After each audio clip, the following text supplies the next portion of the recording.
नमस्कार, मैं मणि सर आज आप लोगों के समक्ष एक महत्वपूर्ण विषय पर चर्चा करने जा रहे हैं। जैसा कि हम जानते हैं कि समस्त प्रतियोगी परीक्षाओं में सामान्य अध्ययन के रूप में भूगोल विषय की महत्वपूर्ण भूमिका होती है और उस भूगोल विषय में जो है भारत का भूगोल सबसे अधिक महत्वपूर्ण होता है, क्योंकि भारत के भूगोल से काफ़ी क्वेश्चन पूछे जाते हैं।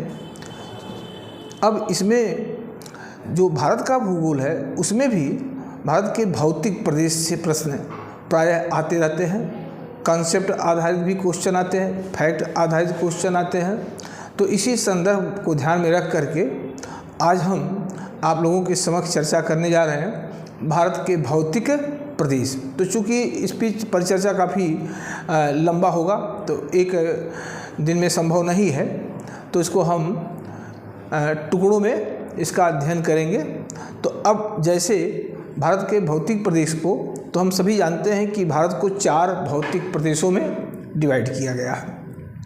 अच्छा, पहले किसी चर्चा करने के पहले हम ये समझ लें कि भौतिक प्रदेश किसे कहते हैं। देखिए, कोई भी भूभाग व क्षेत्र जो भूगर्भिक संरचना, चट्टानों की संरचना, भूगर्भिक संरचना, उच्चावच, जलवायु और वनस्पति के दृष्टिकोण से अपने समीपवर्ती भाग से अलग विशेषता रखता है, तो उसको हम भौतिक प्रदेश कहते हैं। तो अब इस आधार पर अगर हम देखें तो भारत को 4 भौतिक प्रदेश में वर्गीकृत किया गया है और ये चारों भौतिक प्रदेश एक दूसरे से भिन्न विशेषता रखते हैं। जैसे प्रायद्वीपीय पठार का उच्चावच, जलवायु, वनस्पति भिन्न है, तो उत्तर पूर्वी प्रदेश का दूसरा कुछ स्वरूप दिखाई देता है। विशाल गंगा मैदान का तीसरा कुछ स्वरूप दिखाई देता है। तट और द्वीप अलग भिन्नता वाले हैं। तो कहने का आशय हमारा ये है कि उच्चावच, जलवायु, भूगर्भीय संरचना, वनस्पति के आधार पर भारत के भौतिक प्रदेशों का निर्धारण किया गया है। और अगर इस प्रदेश को हम विस्तार से रूप में देखें, उच्चावच के आधार पर देखें, तो भारत में सबसे अधिक विस्तार जो है मैदानी भाग का है, 43% है। पर्वतीय भाग जो हमारे हैं 18% है। पहाड़ी क्षेत्र 28%, 28% है। पठारी क्षेत्र 28% है, पहाड़ी 18% है। तो अब कुल मिलाकर के हम ये देखते हैं कि मैदानी 43% विस्तार है, पठारी 28% है और पहाड़ी जो है 18% है, पर्वतीय 11% है। तो भारत में एक प्रश्न बन सकता है कि किस प्रदेश का विस्तार सबसे अधिक, किस उच्चावच का विस्तार सबसे अधिक है, तो वह कौन सा प्रदेश होगा? मैदानी भाग होगा। अब जब हम भौतिक प्रदेश की चर्चा करते हैं तो भारत में सबसे पहले विकास क्रम के आधार पर समझ लें। तो विकास क्रम के आधार पर प्रायद्वीपीय पठार, फिर इसके बाद उत्तर पर्वतीय प्रदेश जिसे हम हिमालय के नाम से जानते हैं, हिमालय प्रदेश, इसके बाद गंगा मैदान, इसके बाद तट एवं द्वीप। तो ये भारत को 4 भौतिक प्रदेशों में डिवाइड किया गया। अगर प्रश्न आपके सामने ऐसा आता है कि भारत के भौतिक प्रदेशों का सही विकास क्रम के आधार पर भारत के भौतिक प्रदेशों का सही अवरोही क्रम है, तो सबसे पहले जो विकसित हुआ वो प्रायद्वीपीय पठार हुआ।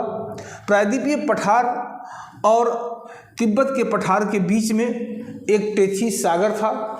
वहाँ पर प्रायद्वीपीय पठार की नदियाँ आकर के गिरती थीं, तिब्बत के पठार से नदियाँ आके गिरती थी, तो अवसादों का निक्षेपण होने लगा। फिर संपीड़नात्मक बल के कारण उभार हुआ, तो उत्तर पर्वतीय प्रदेश उभर करके आया और उत्तर पर्वतीय प्रदेश हिमालय की उत्पत्ति हुई। अब जो टेथीस सागर का भाग ऊपर उठ नहीं पाया, अर्थात वो उभार उसमें नहीं उत्पन्न हो पाया, तो हिमालय से निकल के नदियाँ उस क्षेत्र में अवसादों का जमाव की। तो तीसरा प्रदेश बना आपका गंगा मैदान और लास्ट में आपका तट और द्वीप बना। तो क्रम विकास के आधार पे चर्चा जो चलती है वो प्रायद्वीपीय पठार का हुआ, उत्तर पूर्वी प्रदेश, हिमालय, गंगा मैदान, तट और द्वीप। अब ये जो आपका भौतिक प्रदेश है, आप इतना जान लीजिए कि इसे इन चारों प्रदेशों से मिला करके 3-4 क्वेश्चन हर साल उत्तर प्रदेश लोक सेवा आयोग के विभिन्न परीक्षाओं में पूछे जाते हैं। एक एक क्वेश्चन की लड़ाई होती है। एक क्वेश्चन से आप प्रारंभिक परीक्षा को क्वालिफाई कर जाते हो, एक क्वेश्चन की परीक्षा से आप बाहर हो जाते हो। टीजीटी, पीजीटी, जितने भी एग्जाम हायर हो, जो भी एग्जाम है भूगोल से संबंधित, आप ये मान के चलिए कि प्रायद्वीपीय पठार से ये आपके भौतिक प्रदेश से क्वेश्चन हर साल आते हैं। अभी पिछले साल आईएएस में 2 क्वेश्चन इसी प्रदेश से आए, भौतिक प्रदेश से क्वेश्चन पूछा, चाहे वो नदियों के रूप में चाहे पर्वत चोटी के रूप में पूछा जरूर गया और आगे भी पूछा जाएगा। तो हमारी सोच ये होनी चाहिए कि हम स्टडी कैसे करें। तो स्टडी ऐसी होनी चाहिए कि आप किसी एक पॉइंट को अगर आप लेते हैं तो आप पहले तय कर लीजिए कि उससे कितने सारे प्रश्न बन सकते हैं। उन सारे प्रश्नों पर आपका फोकस होना चाहिए, जिससे एग्जाम के समय कम से कम क्वेश्चन की गलत होने की गुंजाइश हो। और अगर हम लिमिटेड में कोई पढ़ाई करते हैं कि पूछे गए प्रश्नों पर ज़्यादा फोकस किए, उससे आगे भी कोई क्वेश्चन बन सकता है, उस पर ध्यान नहीं दिए, तो हम समझते हैं कि आपको बार बार समस्याओं का सामना करना पड़ेगा और आपको ज्योग्राफी का क्वेश्चन बार बार आपका गलत हो सकता है। तो आज हम चर्चा जो करने जा रहे हैं मुख्य रूप से वो है हमारा प्रायद्वीपीय पठार। अब देखिए जो प्रायद्वीपीय पठार है, तो चूंकि ये पठार भारत का सबसे महत्वपूर्ण भौतिक प्रदेश के रूप में जाना जाता है। अब प्रायद्वीपीय पठार जो है ये गोंडवाना लैंड का क्या है, भाग है। प्रायद्वीपीय पठार हमारा जो है गोंडवाना लैंड का भाग है। विकास क्रम के आधार पर ये भारत का सबसे बड़ा और सबसे पहला भौतिक प्रदेश है।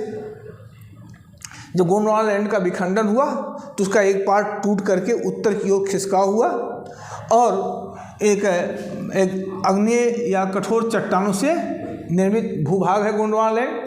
और ये संपूर्ण जो प्रायद्वीपीय पठार है ये लगभग 16 लाख वर्ग किलोमीटर में है। तो इसका विस्तार कितने में है, 16 लाख वर्ग किलोमीटर में है। यह प्राचीन आग्नेय चट्टानों से निर्मित है। आग्नेय चट्टानों से क्या है, निर्मित है। इसका आकार त्रिभुजाकार है। अब आपसे सामने पूछा जाए कि प्रायद्वीपीय पठार का आकार कैसा है, तो त्रिभुजाकार है। विस्तार इसका राजस्थान से लेके तमिलनाडु तक, गुजरात से लेकर और बंगाल तक। इसके अलावा ये मेघालय का पठार भी प्रायद्वीपीय पठार का क्या है, भाग है। ये जो मेघालय का पठार है जिसमें गारो, खासी, जयंतिया पहाड़ियाँ हैं, तो ये भी प्रायद्वीपीय पठार का क्या है, अंग है। अब अगर हम समझें तो ये जो भारत का सबसे बड़ा भौतिक प्रदेश प्रायद्वीपीय पठार है, ये आर्थिक दृष्टिकोण से काफ़ी महत्वपूर्ण है। इसमें काफ़ी उच्चावच की विविधता पाई जाती है। इनके उच्चावचों का अध्ययन करना है, इनके महत्व। इस पर देखिए, इसमें 2 होता है, प्रारंभिक परीक्षा में प्रश्न इससे महत्वपूर्ण रूप से पूछे जाते हैं और मुख्य परीक्षा के दृष्टिकोण से भी महत्वपूर्ण। प्रारंभिक परीक्षाओं में इसके उच्चावचों से कम क्वेश्चन पूछे जाएंगे, चाहे वो चोटी हो, 4 पर्वत दे दिया, 4 पर्यटन स्थल दे दिया और कहेगा सुमेलित करो, या पर्वत श्रेणियों का पश्चिम से पूर्व क्रम दे दिया, या पर्वत चोटियों का उत्तर से दक्षिण किसी तरह से प्रश्न उठा के दे दिया, या छोटी छोटी पहाड़ियों के 4 पहाड़ी 4 राज्य है उससे भी सुमेलित करने को दे दिया। तो कुछ ऐसे भी प्रश्न आपके सामने आ सकते हैं। मुख्य परीक्षा में यह भी प्रश्न आ सकता है कि प्रायद्वीपीय पठार के उच्चावचों का वर्णन करिए, या दूसरा प्रश्न बन सकता है कि प्रायद्वीपीय पठार का जो है आर्थिक महत्व क्या है, तो महत्व भी पूछ सकता है। तो हमें इसका एक डायनेमिक तरीके से जो है इसका अध्ययन करने की आवश्यकता है। तो जैसा कि हम जानते हैं कि यह भारत का सबसे बड़ा भौतिक प्रदेश है, गोंडवाना लैंड का भाग है, प्राचीन आग्नेय चट्टानों से निर्मित है। इस निर्मित होने के कारण इसके भूगर्भ में धात्विक खनिजों का विशाल भंडार है। प्रकृति ने हमें कई चीज़ें विशिष्ट रूप से दिया है। अगर आज प्रायद्वीपीय पठार न होता तो आज हम खनिजों के दृष्टिकोण से संपन्न न होते, और अगर हमारे पास खनिज संपदा न होती तो आज हमारे पास आधारभूत उद्योग भी न होते। तो अब सबसे पहले हम प्रायद्वीपीय पठार के उच्चावच, धरातल के असमतल भाग को क्या कहते हैं, उच्चावच। अब इस उच्चावच में पर्वत, पहाड़ी और पठार, ये 3 चीज़ों का हमें चर्चा करनी है। पर्वत के रूप में सबसे पहले अगर हम चर्चा करते हैं तो प्रायद्वीपीय पठार के जो है पर्वत, तो अब पर्वत में अगर देखा जाए तो सबसे पहले अरावली पर्वत। देखिए ये अरावली पर्वत जिसका विस्तार गुजरात से लेकर दिल्ली तक है, इसकी क्या क्या विशेषता है इसको पहले जान लीजिए। अरावली पर्वत भारत का सबसे प्राचीन अवशिष्ट पर्वत है। इसका निर्माण प्री कैम्बियन काल में, प्री कैम्बियन काल का मतलब है कि आज से 1 अरब वर्ष पूर्व इसका निर्माण हुआ। तो इसका निर्माण प्री कैम्बियन काल में धारवाड़ युगीन चट्टानों से बना है। धारवाड़ युगीन, अब जहाँ धारवाड़ युगीन चट्टान आ जाएगा तो स्वाभाविक है कि यह चट्टान खनिजों के दृष्टिकोण से क्या है, धात्विक खनिजों के दृष्टिकोण से संपन्न है। अब अरावली के आसपास भूगर्भ में धात्विक खनिजों की बहुलता पाई जाती है। बात सही है, कथन सही है, कारण धारवाड़ युगीन चट्टानों के निर्मित होने के कारण। तो अरावली प्री कैम्बियन काल का विकसित पर्वत है, अवशिष्ट पर्वत है, धारवाड़ युगीन चट्टानों से निर्मित है। इसकी श्रेणियां जो है गुजरात से लेकर दिल्ली तक 800 किलोमीटर में, कितने 800 किलोमीटर में विकसित है। और इसकी श्रेणियां अरावली की श्रेणी, तो इसकी श्रेणियां जरगा, हर्षनाथ और पलनी। अब ये तीनों कंफर्म कर लीजिए। आपको ऐसा पूछा जा सकता है कौन सी श्रेणी अरावली का भाग नहीं है, जरगा, हर्षनाथ, पलनी और दे दिया भांडेर नहीं है। ये किसका भाग है, ये विंध्य श्रेणी का भाग है। तो श्रेणियों को अलग कर लीजिए, कौन कौन श्रेणियां हैं। ये जो अरावली पर्वत है, जरगा, हर्षनाथ, पलनी, इसकी सबसे ऊंची चोटी कौन है, सबसे ऊंची चोटी गुरु शिखर है, गुरु शिखर है। इसी के निकट प्रसिद्ध पर्यटन स्थल कौन है, माउंट आबू उदयपुर के पास है। तो अब अरावली के बारे में हम क्या है, अरावली हमारा जो है, अरावली ये जल विभाजक के रूप में काम करती है, जल विभाजक। अरावली के पश्चिम से नदियाँ अरब सागर में गिरती हैं, अरावली से पूर्व नदियाँ बंगाल की खाड़ी में गिरती है। तो अरावली के बारे में 5-7 पॉइंट हम बहुत अच्छे से जान लें। पहला, यह प्राचीन अवशिष्ट पर्वत है। दूसरा, यह प्री कैम्बियन काल में हुआ, पूछ लेगा कि अरावली पर्वत का निर्माण किस काल में हुआ, तो प्री कैम्बियन काल में हुआ। तीसरा, अरावली की कौन कौन सी श्रेणियाँ हैं, अरावली की श्रेणियाँ आपकी जरगा है, हर्षनाथ है और पलनी है। अरावली का दर्रा कौन सा है, तो दर्रा अरावली में जब आ जाएगा तो वो पील पला दर्रा। अब आपसे पूछ लिया कि पील पला दर्रा कहाँ पे स्थित है, किस राज्य पूछे तो राजस्थान, श्रेणी पर्वत पूछे तो अरावली। अब आपके पास प्रश्न है कि माउंट आबू कहाँ पे स्थित है, उदयपुर में। किस पहाड़ी के, किस चोटी के पास, गुरु शिखर के पास। गुरु शिखर अरावली की सबसे ऊंची चोटी है। एक बार पूछा है अरावली का विस्तार, तो डायरेक्शन में पूछा है, राज्य नहीं पूछा, दिशा पूछा। तो जब दिशा पूछेगा तो दक्षिण पश्चिम से क्या है, उत्तर पूर्व अरावली का विस्तार है। तो इसकी विस्तार पूछे तो दक्षिण पश्चिम से उत्तर पूर्व। राज्य पूछे राजस्थान, गुजरात, राजस्थान और दिल्ली तक इसका विस्तार है। ये जल विभाजक के रूप में काम करता है। इसकी श्रेणी पूछे जरगा, हर्षनाथ और पलनी श्रेणी है। दर्रा पूछे तो पीलपला दर्रा जाने रही है। इसकी सबसे ऊंची चोटी पूछे तो माउंट गुरु शिखर जाने रही है। यहाँ का प्रसिद्ध पर्यटन स्थल पूछे तो माउंट आबू पूछे। महत्व है जल विभाजक के रूप में। और दूसरी चीज़ है कि इसके भूगर्भ में धात्विक खनिजों की बहुलता पाई जाती है। अरावली के आसपास धात्विक खनिजों की बहुलता पाई जाती है क्योंकि अरावली धारवाड़ युगीन चट्टानों से निर्मित है। अब मुझे लगता है कि अगर आपने अरावली के बारे में इतने तरीके से अगर आपने अध्ययन किया तो मुझे लगता है कि आप अधिकतम क्वेश्चन को हल कर सकते हैं। लेकिन अगर आपने केवल अरावली एक अवशिष्ट पर्वत है इतने जाने, इसकी सबसे ऊंची चोटी गुरु शिखर है, इससे अधिक जानने का प्रयास नहीं किए तो आप ये तय कर लीजिए इससे अधिक आपको जानना होगा। इतना जानने से काम चलने वाला नहीं है। अब दूसरा, हम अरावली के बाद जो प्रायद्वीपीय भारत के उच्चावचों में अध्ययन करते हैं तो हमारा दूसरा जो पार्ट आता है वो है विंध्यन पर्वत। दूसरा क्या आता है, विंध्यन पर्वत। अब ये जो विंध्यन पर्वत है ये भी अरावली की तरह क्या है, अवशिष्ट पर्वत। कैसा पर्वत है, अवशिष्ट है, लेकिन उत्पत्ति के आधार पर, उत्पत्ति के आधार पर भ्रंशित। कैसा पर्वत है, भ्रंशित है। निर्माण इसका अरावली के बाद हुआ, निर्माण यह है कैम्ब्रियन काल, कैम्ब्रियन काल। इसकी जो श्रेणियां हैं, श्रेणियां पश्चिम से पूर्व विंध्यन, भांडेर, कैमूर, पारसनाथ। देखिए ये हमारा विंध्यन श्रेणी है, विंध्यन पर्वत है, फिर भांडेर है, कैमूर है और पारसनाथ है। अब ये विंध्यन पर्वत है अरावली की तरह, ये पर्वत भी एक प्राचीन अवशिष्ट पर्वत है। तो स्थिति के आधार पे अवशिष्ट पर्वत है, लेकिन जब निर्माण है तो भूगोलवेत्ता का मानना है कि जबकि अरावली और सतपुड़ा के बीच रिफ्ट वैली के रूप में हमारी नदी नर्मदा बहती है, तो नर्मदा नदी बीच का धंसाव हुआ, किनारे के बाद ऊपर खड़े ढाल के रूप में हो गए। तो निर्माण प्रक्रिया के आधार पर यह भ्रंशित पर्वत के रूप में है और स्थिति के आधार पर यह अवशिष्ट पर्वत है।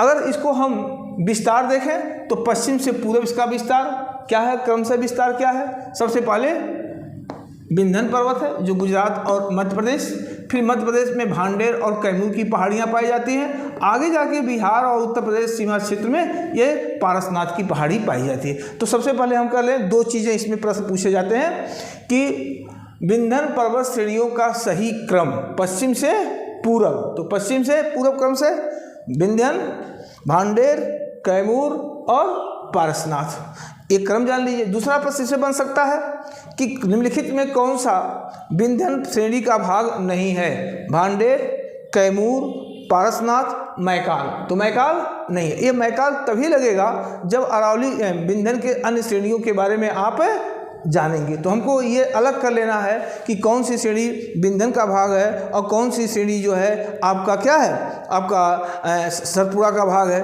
तो विंध्यन में विंध्यन, भांडेर, कैमूर और पारसनाथ, ये जो विंध्यन श्रेणी है ऐसा माना जाता है ये उत्तर और दक्षिण भारत की एक विभाजक सीमा भी बनाती है। इस विंध्यन श्रेणी में जो चट्टानें हैं विशेष करके इसमें क्वार्टजाइट, बलुआ पत्थर, चूना पत्थर, अग्निशय मिट्टियाँ आज पाई जाती हैं। आर्थिक दृष्टिकोण से काफ़ी महत्वपूर्ण है। विंध्यन श्रेणी की चट्टानें विशेष करके सीमेंट उद्योग के लिए भी प्रसिद्ध है। तो विंध्यन श्रेणियों के बारे में इतना हम जाने रहे। अब इसके बाद तीसरा जो श्रेणी है वो हमारा आता है क्या, सतपुड़ा। अब सतपुड़ा को देख लीजिए, सतपुड़ा इसकी जो श्रेणियां हैं पश्चिम से पूर्व सतपुड़ा, महादेव और मैकाल, तीन श्रेणियां हैं, सतपुड़ा, महादेव और मैकाल। अब देखिए ये भी सतपुड़ा भी क्या है, अवशिष्ट पर्वत है। विंध्यन की तरह ये भी अवशिष्ट पर्वत है और निर्माण प्रक्रिया के आधार पर, निर्माण है प्रक्रिया के आधार पर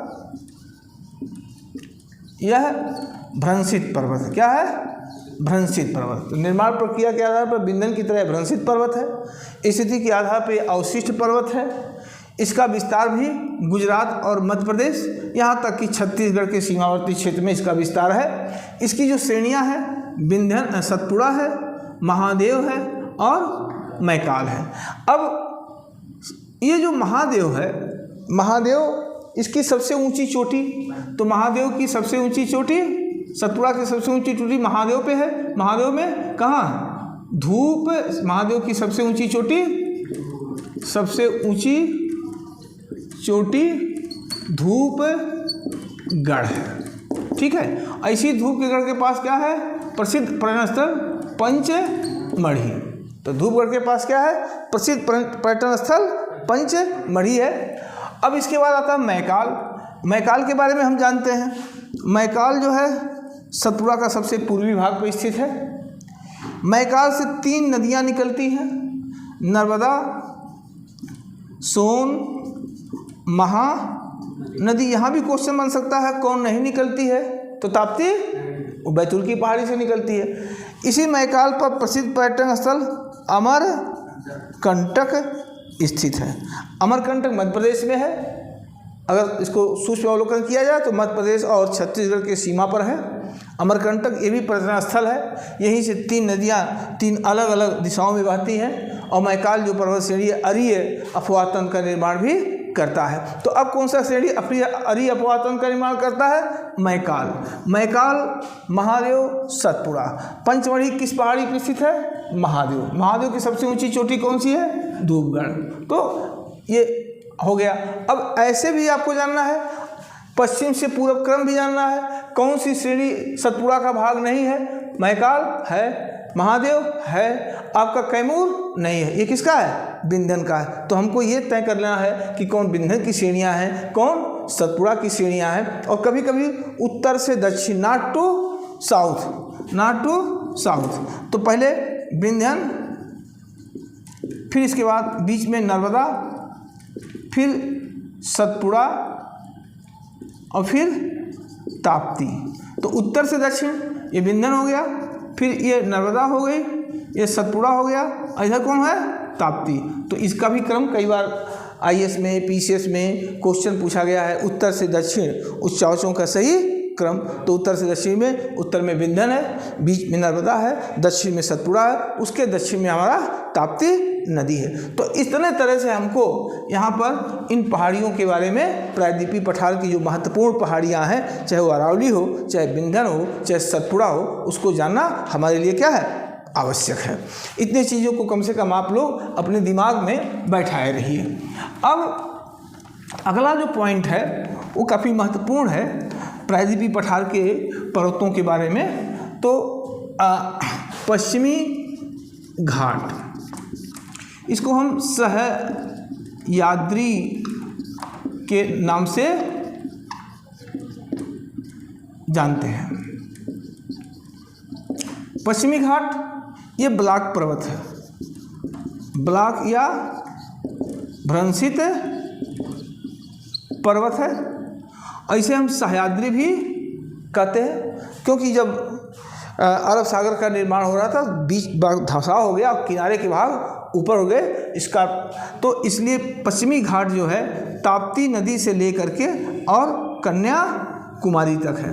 ताप्ती नदी से लेकर के ये कन्याकुमारी तक है। ये पश्चिमी घाट भ्रंशित पर्वत है।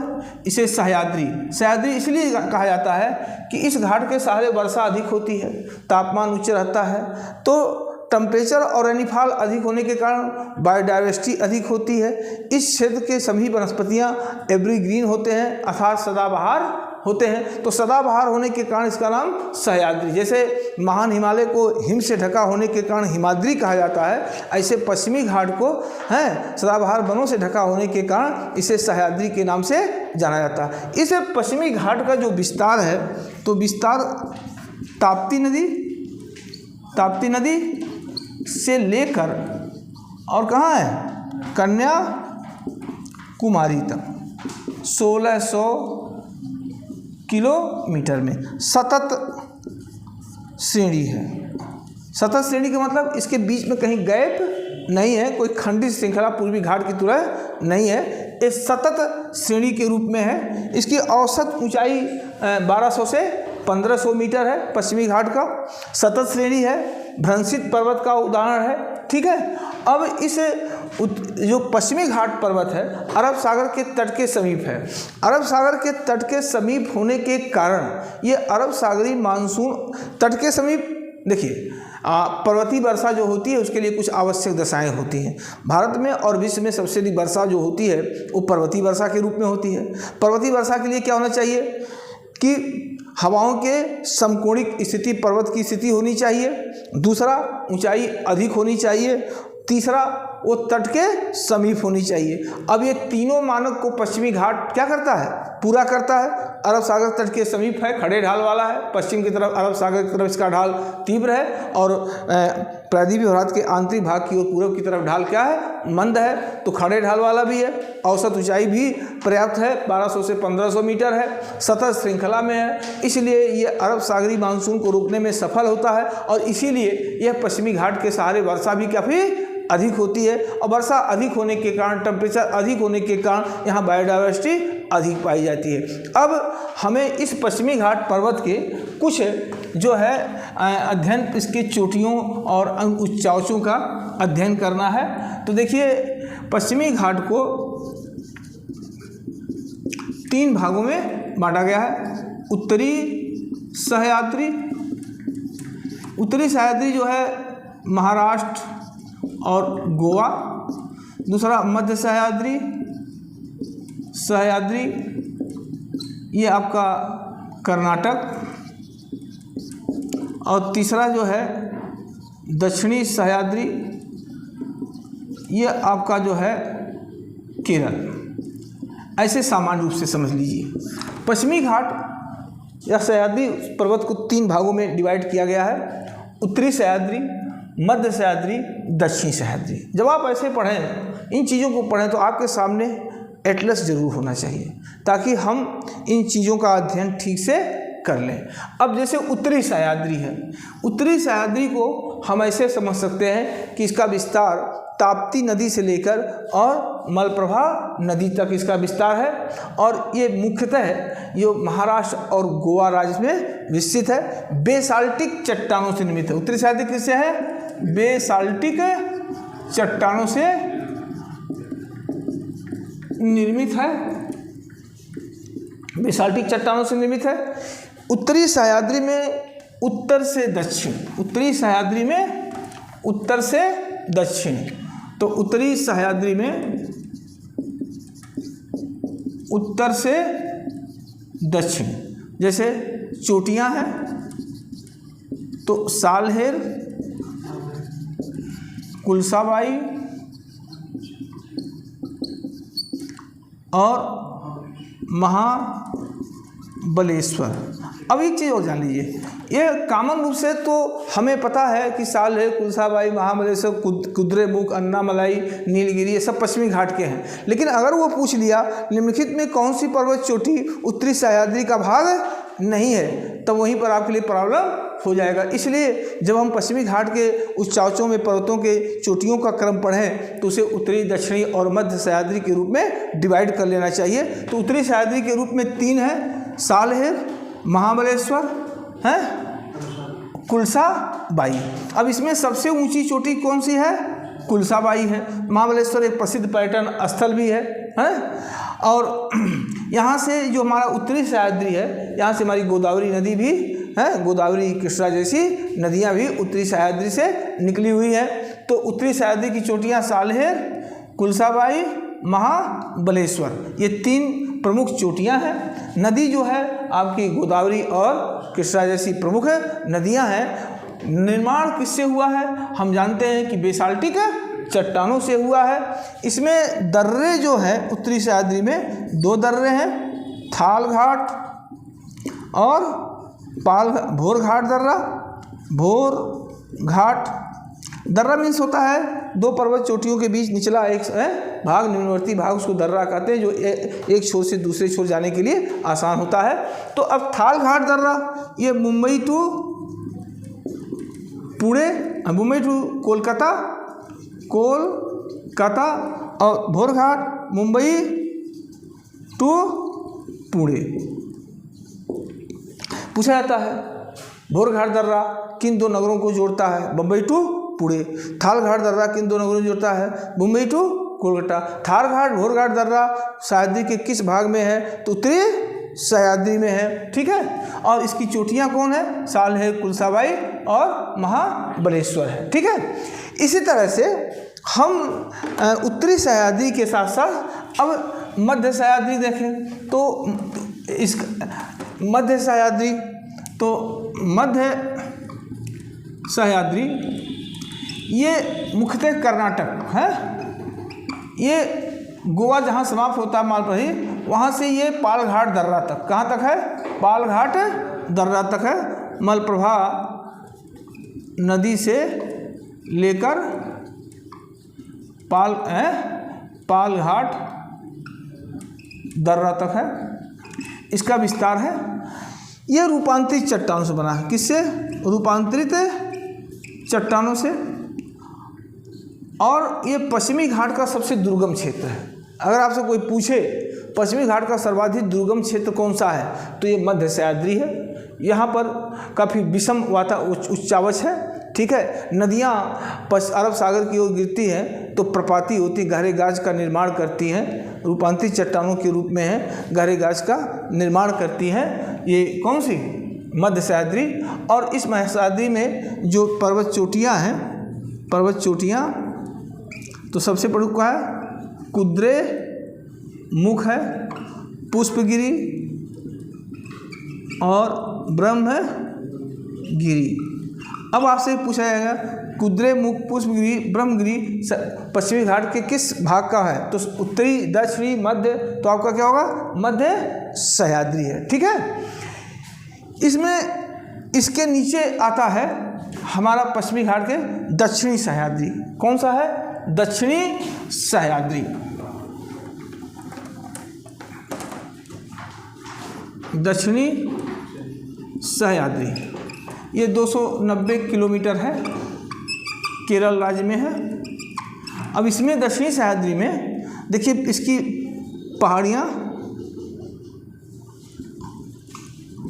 नीलगिरी, अन्नामलाई, पलनी और इलायची पहाड़ी या कार्डेमम पहाड़ी। अब इनको देखा जाए, नीलगिरी, ये जो नीलगिरी है, कौन सा?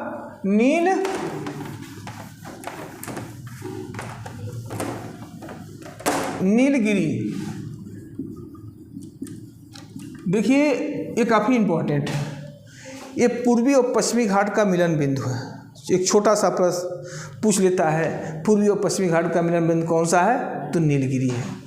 इसका 3 राज्यों से संबंध है। विस्तार जो है केरल, कर्नाटक, तमिलनाडु, केरल, कर्नाटक, तमिलनाडु। इसकी सबसे ऊंची चोटी, नीलगिरी की सबसे ऊंची चोटी उटक मंडलम, जिसे हम शार्ट नाम क्या कहते हैं? ऊटी। ऊटी का मतलब हो गया प्रसिद्ध पर्यटन स्थल, ठीक है। ये जो नीलगिरी पहाड़ी है, इसके ऊपरी भाग में शीतोष्ण वन होते हैं। यहाँ पे वनों को 16 वन कहते हैं। क्या कहते हैं? 16 वन। ये पूछा गया मुख्य परीक्षा में, IAS के, PCS की प्री परीक्षा में पूछा गया 16 वन किस पहाड़ी पाए जाते हैं? तो नीलगिरी। 16 वन कैसे होते हैं? शीतोष्ण होते हैं, ठीक है। तो शीतोष्ण वन को 16 वन कहते हैं। ये 16 वन नीलगिरी में भी पाए जाते हैं, अन्नामलाई में। इसके बाद इसके चंदन के वृक्ष पाए जाते हैं। क्या है? चंदन के वृक्ष। तो नीलगिरी पहाड़ी जो है हमारे कई इंपॉर्टेंट काफ़ी क्वेश्चन बन सकते हैं। पहला कि यह पश्चिमी घाट का एक प्रमुख पर्वत है, चोटी है। इसकी सबसे ऊंची चोटी क्या है? उटक मंडलम है। क्या कहते हैं? सबसे दोदा बेटा, सॉरी, उटक मंडलम क्या है? सबसे ऊंची चोटी दोदा बेटा। इसकी सबसे ऊंची चोटी क्या है? दोदा बेटा। और यहीं पर उटक मंडलम है। गलती हो गया था, उटक मंडलम है। तो सबसे ऊंची चोटी दोदा बेटा है। यहीं पर प्रसिद्ध पर्यटन स्थल उटक मंडलम है। इसका संबंध 3 राज्यों, केरल, कर्नाटक, तमिलनाडु। अब आ गया प्रश्न कि नीलगिरी का विस्तार किस राज्य में नहीं है? केरल में है, कर्नाटक में है, तमिलनाडु में, तेलंगाना में नहीं है, ठीक है। नीलगिरी के ऊपरी भाग में किस प्रकार के वन पाए जाते हैं? शीतोष्ण वन पाए जाते हैं। और क्या विशेषता है? चंदन के वृक्ष पाए। शीतोष्ण वनों को क्या कहते हैं? 16 वन कहते हैं। इसके बाद आप देखे होंगे अन्नामलाई, अन्नामलाई की पहाड़ी। अब अन्नामलाई की पहाड़ी ये तमिलनाडु और केरल के सीमा पर है, ठीक है। इसकी सबसे ऊंची चोटी, सबसे ऊंची चोटी अन्नाई मुडी है। अनाईमुडी है।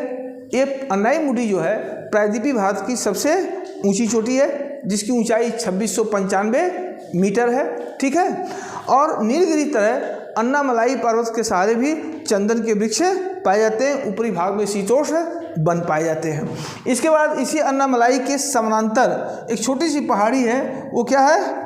पलनी। इसी पलनी पर प्रसिद्ध पर्यटन स्थल है कोडाई कनाल। समझ गए? तो पलनी पहाड़ी पर है। यहाँ पर दर्रा भी है, पालघाट दर्रा है, कोच्चि टू चेन्नई मार्ग को जोड़ता है। देखिए सैनकोटा दर्रा है ना। दक्षिणी सह्याद्री में पालघाट और सैनकोटा दर्रा। अब इतना चीज़ आप पश्चिमी घाट के बारे में जान ले। अब पूछ लिया कौन सा दर्रा पश्चिमी घाट से संबंधित नहीं है? पालघाट है, सैनकोटा है, थालघाट है, भोरघाट है, कौन सा नहीं है? पीलपला दर्रा नहीं है, ये अरावली से संबंधित है। आपसे ऐसे प्रश्न पूछ सकता है, उत्तर से नॉर्थ टू साउथ पर्वत चोटियों का क्रम। तो उत्तर में सालहेर, बीच में कुलसाबाई, दक्षिण में महाबलेश्वर, इसके बाद कुद्रेमुख, पुष्पगिरी, ब्रह्मगिरी, इसके बाद नीलगिरी। फिर नीलगिरी के बाद क्या है? अन्नामलाई, कार्डेमम, अगस्त्यमलाई और दक्षिण में कार्डेमम की पहाड़ी स्थित है। तो पर्वत चोटियों का भी क्रम जानी रही है।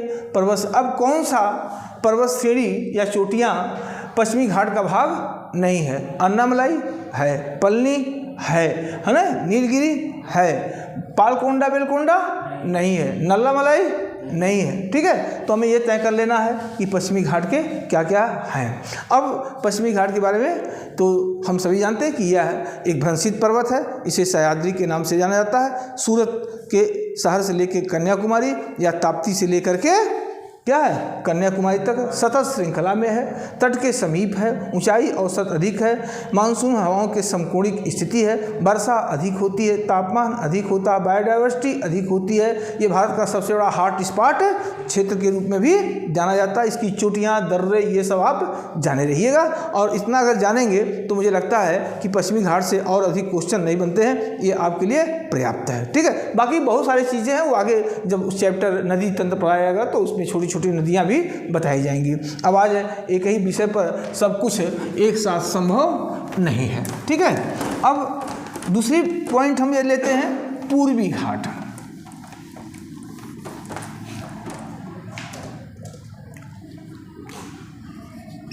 पूर्वी घाट, देखिए पूर्वी घाट क्या है? अवशिष्ट पर्वत है। जहाँ पश्चिमी घाट भ्रंशित पर्वत का उदाहरण है, वहीं पूर्वी घाट हमारा क्या है? अवशिष्ट पर्वत है। और ये जो पूर्वी घाट है, इसकी विशेषता क्या है? अवशिष्ट है, तट से दूर 100 से 150 किलोमीटर, खंडित है, ऊंचाई कम है। देखिए आपसे अगर कोई पूछे कि पश्चिमी घाट की तुलना में पूर्वी घाट में वर्षा कम होती है, तो इसका सीधा सीधा अंतर यही है कि पश्चिमी घाट तट के समीप है, सतत श्रृंखला में है, समकोणिक स्थिति है, ऊंचाई अधिक है, ये अरब सागरी मानसून को रोकने में सफल होती है और वर्षा अधिक होती है। पूर्वी घाट तट से दूर है, ऊंचाई कम है, खंडित श्रृंखला में है, ये अरब बंगाल की खाड़ी से उठने वाली मानसूनी हवाओं को उतना अधिक रोक नहीं पाती है, जिसके परिणाम में पश्चिमी घाट की तुलना में पूर्वी घाट में वर्षा कम होती है। और तापमान वर्षा पर हमारी वनस्पति भी डिपेंड करता है। यहाँ हाई टेम्परेचर, हाई रेनीफॉल होता है, तो यहाँ एवरग्रीन फॉरेस्ट पाए जाते हैं। और पूर्वी घाट में तापमान उच्च है लेकिन वर्षा कम है, इसलिए यहाँ पर्णपाती डेसिडुअस फॉरेस्ट पाए जाते हैं, पर्णपाती वृक्ष पाए जाते हैं। तो आपसे कोई पूछे कि यहाँ पूर्वी घाट में पर्णपाती वृक्ष पाए जाते हैं, पश्चिमी घाट में सदाबहार बन पाए थे, ऐसा क्यों? तो ऐसा क्लाइमेट के भिन्नता के कारण। पूर्वी घाट में जो श्रेणियां हैं, पालकोंडा, वेलकोंडा, नालकोंडा, अन्नामलाई, अरमाला की श्रेणी और मेलागिरी की, तो ये सब श्रेणियां जो है पूर्वी घाट की श्रेणियां हैं। अब कौन सी श्रेणी पूर्वी घाट का नहीं है? पालकोंडा, वेलकोंडा, अन्नामलाई है ना, नल्लामलाई है, और आपका दे दिया नीलगिरी, तो नीलगिरी नहीं है। तो ये पूर्वी घाट से संबंधित होना चाहिए, इसको जानना चाहिए। पूर्वी घाट और पश्चिमी घाट में काफ़ी अंतर है। पश्चिमी घाट भ्रंशित पर्वत है और पूर्वी घाट अवशिष्ट पर्वत है। पश्चिमी घाट तट से समीप है, पूर्वी घाट तट से दूर है। पश्चिमी घाट ऊंचा पर्वत है, पूर्वी घाट उसकी ऊंचाई कम है। पश्चिमी घाट सतत श्रृंखला में है, पूर्वी घाट खंडित श्रृंखला में है। और इसीलिए पूर्वी घाट में भिन्नता के कारण यहाँ वनस्पतियाँ मानसूनी वनस्पति पाई जाती, पर्णपाती वृक्ष पाए जाते हैं और यहाँ सदाबहार वृक्ष पाए जाते हैं। देखिए, प्रायद्वीपीय पठार के महत्वपूर्ण उच्चावच में हमने पर्वत के बारे में बताया, तो विंध्य की चर्चा कर दिया, सतपुड़ा की चर्चा किया, अरावली की किया, पश्चिमी घाट का किया, पूर्वी घाट का किया। लेकिन यही पूर्ण नहीं है, इसके अलावा भी अब देखिए आपको जानना है, 4 पर्वत चोटी दे दिया, 4 स्थल दे दिया। जैसे आप कहेगा सुमेलित करिए, तो अब अगर हमको देखना है माउंट आबू, पंचमढ़ी, उड़ी, कोडाई कनाल, है ना, अमरकंटक। तो अब ABCD E, अमरकंटक, मैकाल, कोडाई कनाल, पलनी, ऊटी, नीलगिरी, पंचमढ़ी, महादेव, माउंट आबू, अरावली। तो उत्तर क्या हो गया? 4 3 2 5 1 2 3 4 5 5 5 4 3 2 1। उत्तर कौन? डी। ये तब लगेंगे जब आप पहाड़ी और उनकी स्थिति को आप जानेंगे, तो ये जानना चाहिए। अब इसके बाद आपको आता है कि इस प्रायद्वीपीय भारत की कुछ पहाड़ियाँ हैं जो राज्यों के आंतरिक भाग में हैं और इसे समझना आवश्यक है। जैसे गुजरात में बर्दा की पहाड़ी है, कच्छ की पहाड़ी है, मांडवी की पहाड़ी है, गिर की पहाड़ी है, गिरनार की पहाड़ी है। अब पूछ लिया तो कच्छ और मांडवी और गिर और गिरनार हो सकता है आपको पता पहले से हो, लेकिन अगर बर्दा पूछ लिया तो एक नया नाम आपको मिलेगा। और हम जानते हैं कि वो ध्यान ना देने के कारण एक छोटा सा क्वेश्चन पूछा गया तो वो गलत, ऐसा नहीं होना पूछा। जैसे आपको पता है कि सोनपारा की पहाड़ी कहाँ? छत्तीसगढ़ में। डालमा की पहाड़ी कहाँ? हजारीबाग पहाड़ी आपको पता है, छोटा नागपुर पठार झारखंड में है, लेकिन डालमा पूछ लिया तो हो सकता है कंफ्यूज हो जाए। तो डालमा कहाँ है? झारखंड में। अब उड़ीसा में टिकरापार की पहाड़ी है ना, टिकरापार की पहाड़ी है, असिया की पहाड़ी है, गढ़जात की पहाड़ी, ये कहाँ है? उड़ीसा में। अब कौन सा उड़ीसा में नहीं है? गढ़जात की पहाड़ी, टिकरा पहाड़ की पहाड़ी, असिया की पहाड़ी, सोनपारा की पहाड़ी। सोनपारा की पहाड़ी नहीं, ये छत्तीसगढ़ में है। इसी तरह से आपको पालकोंडा, वेलकोंडा, है ना, ये एरमाला, ये कहाँ? आंध्र प्रदेश में है। हरिश्चंद्र, निर्मल, गढ़जात, हैं, हरिश्चंद्र, निर्मल और गौलीगढ़, ये सब कहाँ है? महाराष्ट्र में। सतमाला कहाँ है? महाराष्ट्र में है। कर्नाटक में कौन है? बाबा बुदन की पहाड़ी है। इसके अलावा दक्षिणी भारत में तमिलनाडु में कौन सी है?